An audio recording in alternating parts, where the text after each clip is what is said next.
The following content is not suitable for children. Hello, Lori. Hello, Today we George. got a good one. 4 sexy questions to ask your lover. Woo. Welcome to Foreplay Radio, Couples and Sex Therapy. I'm Lori Watson, your sex therapist. And I'm George Fallon, your couples therapist. And we are passionate about talking about sex and helping you develop a way to talk to each other. Our mission is to help our audience develop a healthier relationship to sex that integrates the mind, the heart, and the body. Just as we begin, please remember to check out Uberlube. Uberlube.com is where you can get this great lubricant and help support Foreplay Radio. How do we communicate and have conversations around sex? I mean, our field is saturated with messages of different ways of communicating to your partner. You would think we're all amazing at it. Yeah,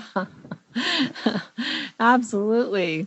And yet so many people are not talking about it with their partner, right? They're doing it, but they don't talk about it. And what's that about? Just not talking about sex.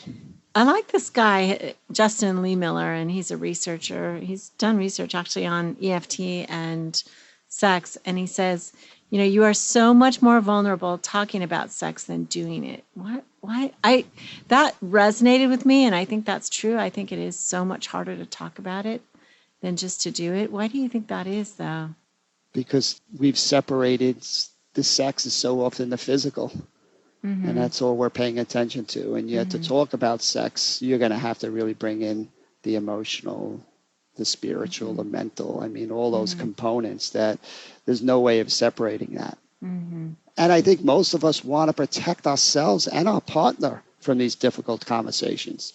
I don't want to criticize my partner. I don't want my partner to feel bad. I don't want to talk about my bad feelings. So it's that avoidance that really becomes the root of the problem. Because in that moment, we might protect, which feels good, or avoid something hurtful, but we don't recognize the chronic costs of the avoidance of those conversations. Yeah. The cost is that first, sexually, maybe we don't have as rich a life as we could have. And I think, you know, sex is also something that draws us closer. And so if we don't discuss what that means and what we need, then we're losing out on the intimate part of what sex could do for us as a couple. Exactly. And it's tragic, the epidemic of loneliness during sex. And can you imagine anything worse than just being lost in your own head with your own pressures, your own worries, while your partner, you're inside of each other and yet you're galaxies away emotionally? That is pretty lonely. Yeah. And so many people have sex like that, right? They don't communicate what it means. They don't even, maybe actually I'm a big fan of having sex sometimes when you need relief. But by and large, right, what you just described, they're united, they're actually physically united, and yet they're not emotionally united, spiritually united. Don't even know what the other one's thinking. And usually in the beginning where it's exciting, you're okay exploring and not knowing and missing spots and readjusting and getting redirected. And there's just that kind of dance, that awkwardness, but it's part of the magic of the process. And what's so sad is with success, we start to get the surest ways that we know our partner likes. And before you know it, we repetitively are doing the same exact thing over and over again. Mm-hmm. Right. We shortcut the process. We just do what works mechanically. I love Peggy Kleinplatz's line when she says the surest way to kill desire is to do what works relentlessly. She is good. Yeah. Right. So if you are doing what works and now it's no longer working, but you can't communicate or get any feedback, you're in trouble. Yeah, absolutely. And that's so often what we're seeing with our couples, this failure to have conversations from these loving places. And yet what most people don't realize is the cost of that failure to communicate. Mm-hmm. The loving place, you mean when we protect our partner because we don't want to hurt their feelings, we don't want to challenge them, we don't want to tell them what we're thinking and feeling that's not working. lest they be offended and crushed. Yeah. And then we start to slip into this conversation around quantity, right? And different levels of desire and that discrepancy and how often we start to negotiate all around the act. We become focused on the outcome instead of the process itself, right? Which is how do we look at the quality instead of that quantity? Yeah. But, without the quality, without it meeting deeper needs and needs both sexually and emotionally, then people stop wanting to do it as much. It isn't as exciting.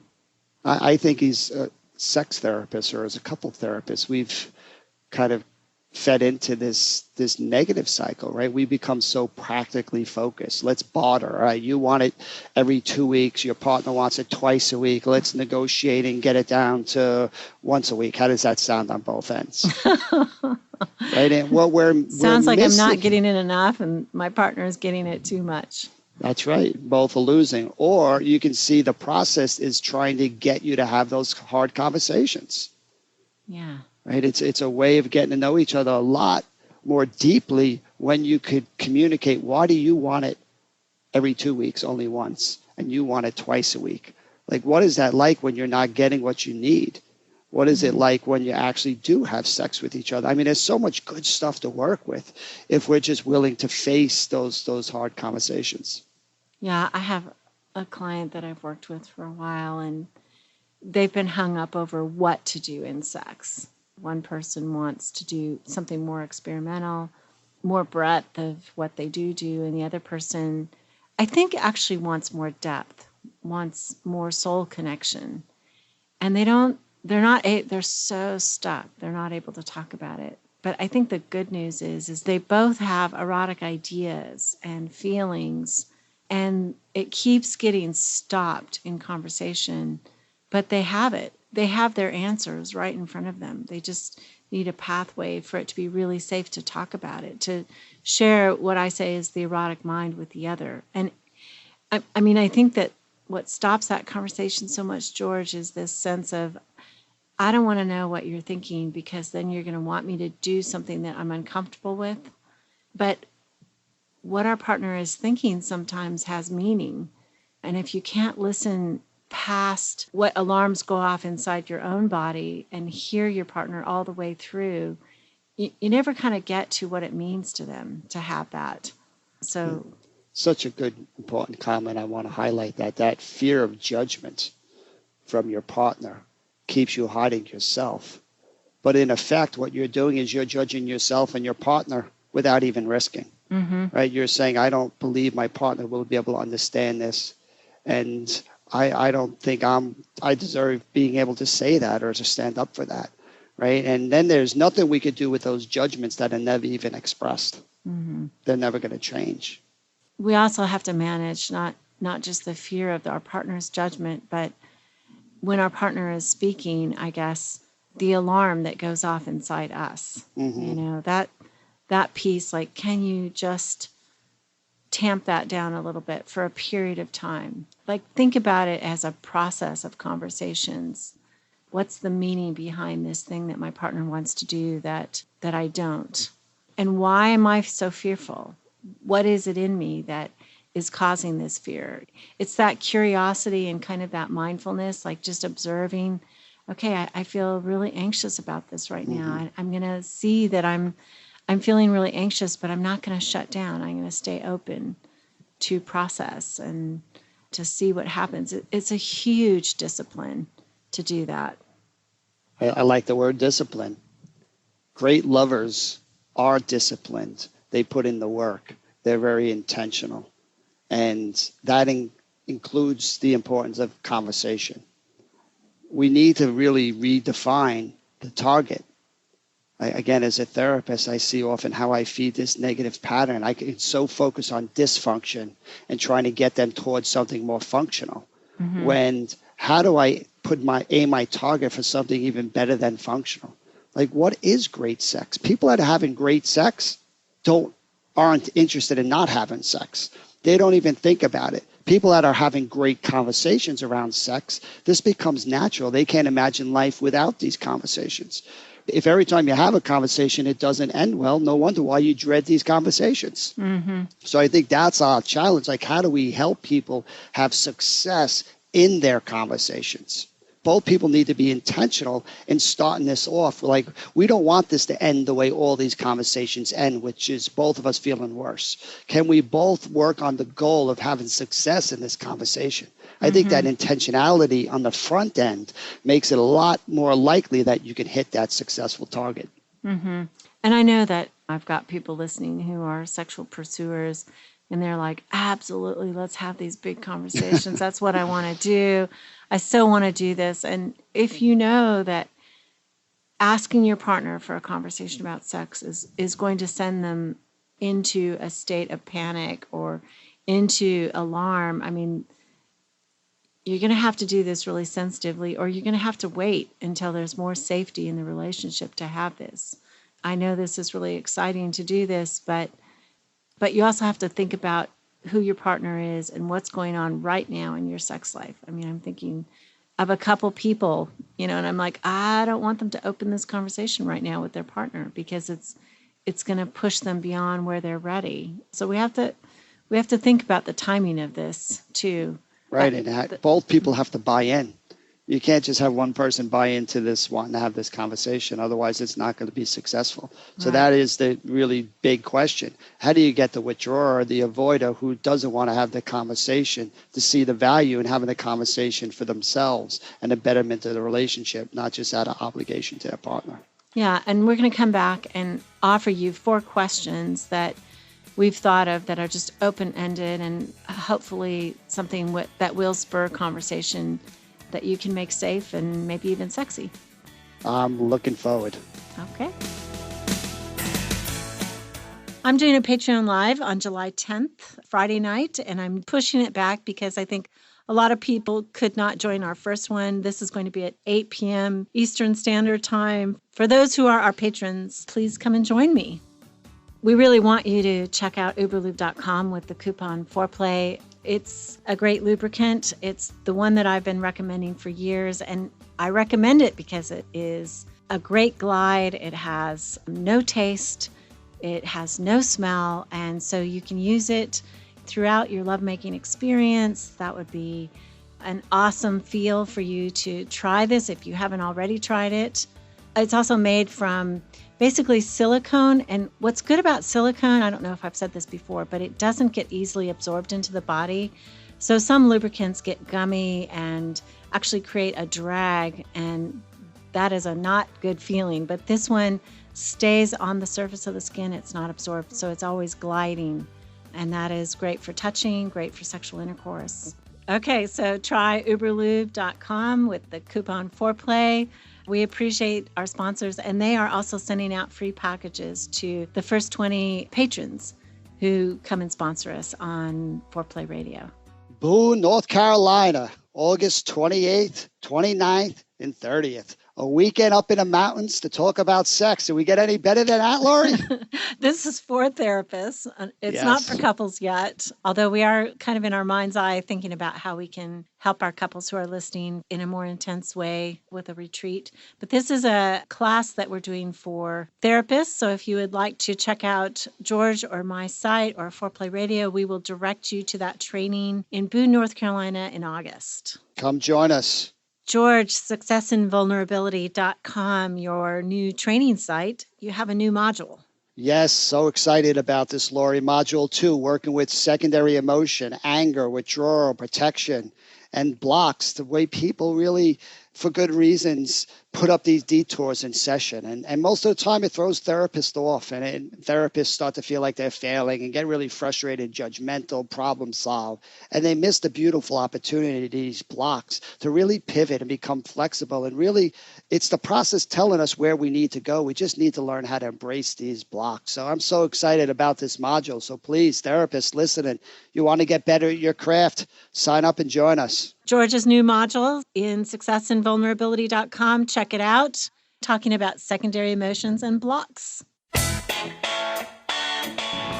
Okay, Lori, all that talking about what's stopping these conversations, getting me a little depressed there. So you got these 4 questions that are going to turn the mojo on. Yeah. Let's see how to ignite some of these conversations.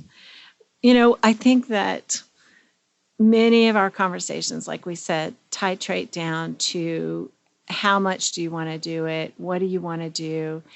And it doesn't really reveal much about what we're feeling inside. So I think the best question, and certainly you can make up your own, but they're open-ended questions.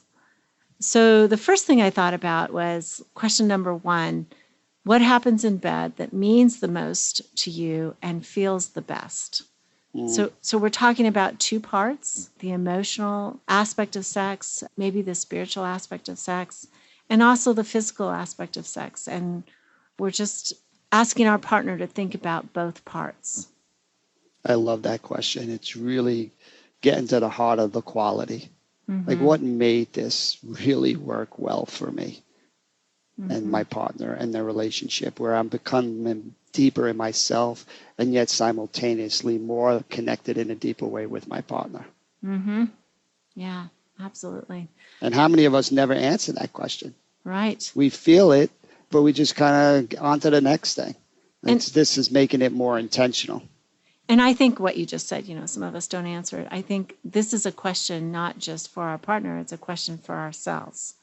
And almost one of the best ways to inspire vulnerability is to offer vulnerability first. So maybe that's how they begin this conversation, to say, I'd love to tell you and I'd love to ask you, what happens in bed for me that means the most and feels the best. And start there so that you are vulnerable first, especially if you're the one initiating this conversation, and saying, as I'm talking, I'd love for you to think about it. You might even give these questions ahead of time to your partner, if they're deer in the headlight when you bring up sex. I want to just add to this first question. I don't want it to get too narrowly focused on just what's happening in that bedroom, because so often what happens before the bedroom is so critically important to that, right? The non-genital kind of signals that you're sending to each other, the playfulness, the curiosity, the doing the dishes, whatever those things are.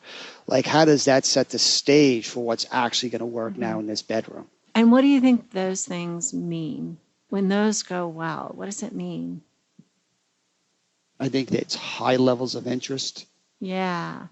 I think there's intentionality that's saying your state of mind or being is really important to me, and I want to make a difference with that. You're important. You're important. Yeah. I also think there's a lot of playfulness in that, right? It's like, you don't know what's going to happen, right? And it's just this kind of anticipation that's so important to build in that climatic scene. Right? If you think about your first dates, not knowing when the kiss is happening, and like, how do we build that anticipation into it? Like, if it's like, I know 8:00, what's coming for me? You're going to hand me the vibrator. I mean, that's not really going to kind of build up that scene that we're looking for. Right. I like that. And I thought, as I was thinking about this, I thought, one of the things that means the most to me is our laughter. Between my husband and I, like it is always fun and always filled with laughter. Even when the sex is not the best in the world, I mean, there's just this sense that we come together with joy, and that's what I was thinking as I was developing these questions, like what means the most to me. Definitely that. Great. Okay, question number 2. How much? Can I jump in one last time? Because I'm trying to just break this down in my head.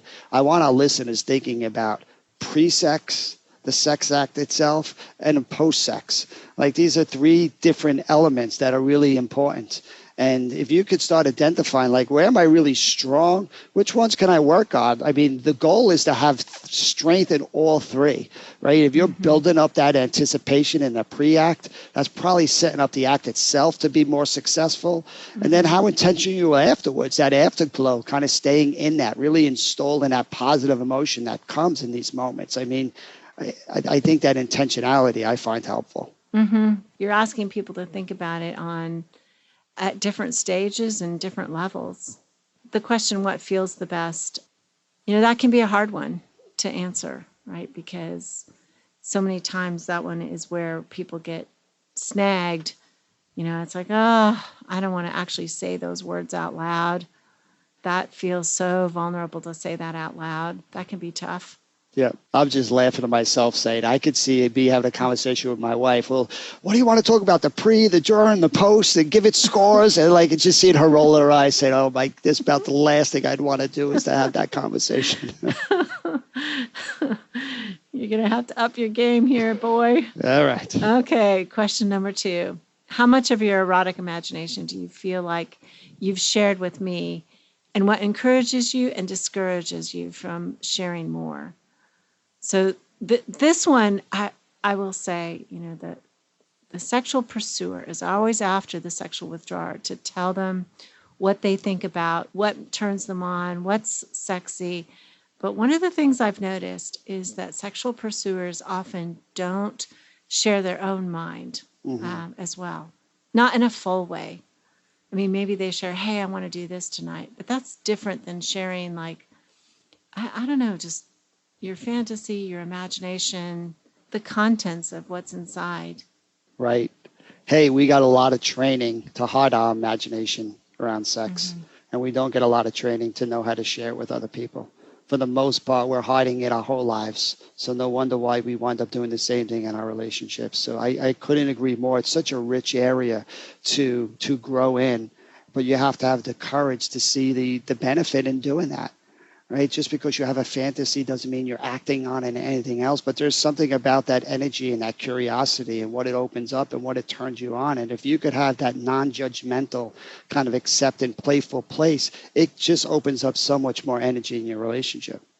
And yet most of us do not know how to do that. I mean, I think that's a great question because most of the couples I'm working with have very little sharing of fantasy with each other. Oh, yeah.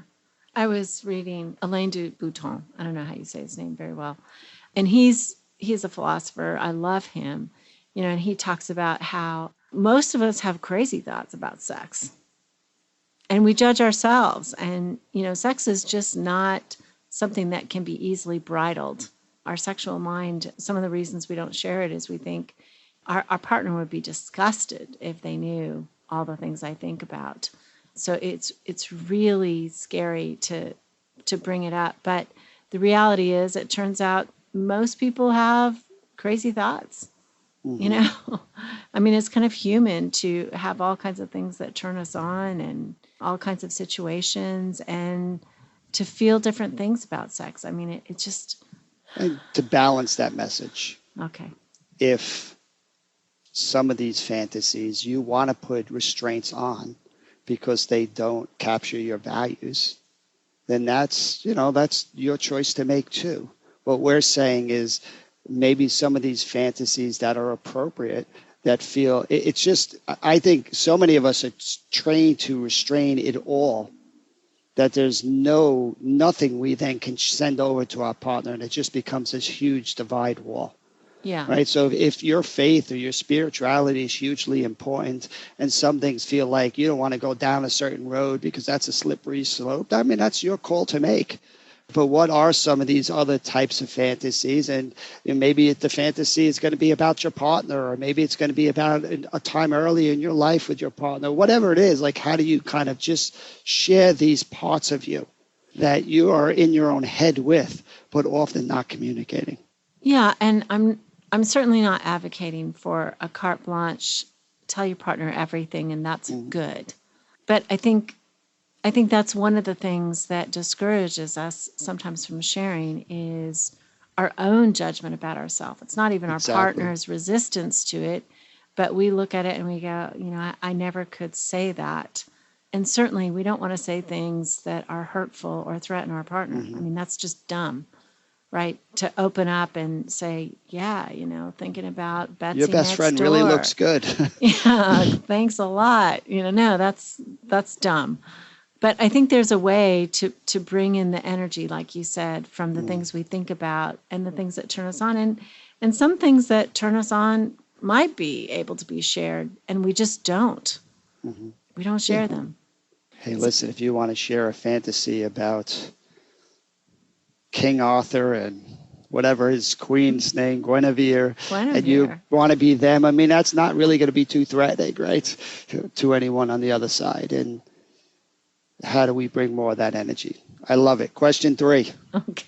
Before I lose these questions, I'm writing them down. Okay. What things can I do or say to encourage you to have your fullest experience? So first, one of my commitments in life has been, as a sex therapist, to listen to my patients and think about how does that challenge me? I mean, within my own moral frame, which is monogamy, how do I learn from them in a way that stretches me, right? Right. So first, it's for myself, that question. And second of all, how do I get my partner to, have a better experience? Should we say more? Should we vocalize our responsiveness? Is it compliments? Do I give permission to them to let go? Mm-hmm. Or do they need certain touches at certain times when they're having trouble? Like, I want to know all that. Awesome. Just that awareness of your partner, right? That's what love does. It's just trying to grow and recognize. And too many of us are lonely because we're just in ourselves in the act, right? That's that awareness of your partner and becoming part of something bigger than yourself. Really cool. All right, what you got on the last one? Okay, our last question is, tell me a couple of things about our sexual experience that you don't think I know. Ooh. Right. You can feel the energy in that, a little riskiness. You can see how that's going to turn up those levels of engagement. That question alone, I could feel myself perking up.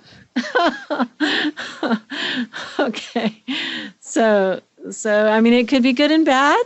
Could be things that are exciting and things that maybe your partner doesn't know.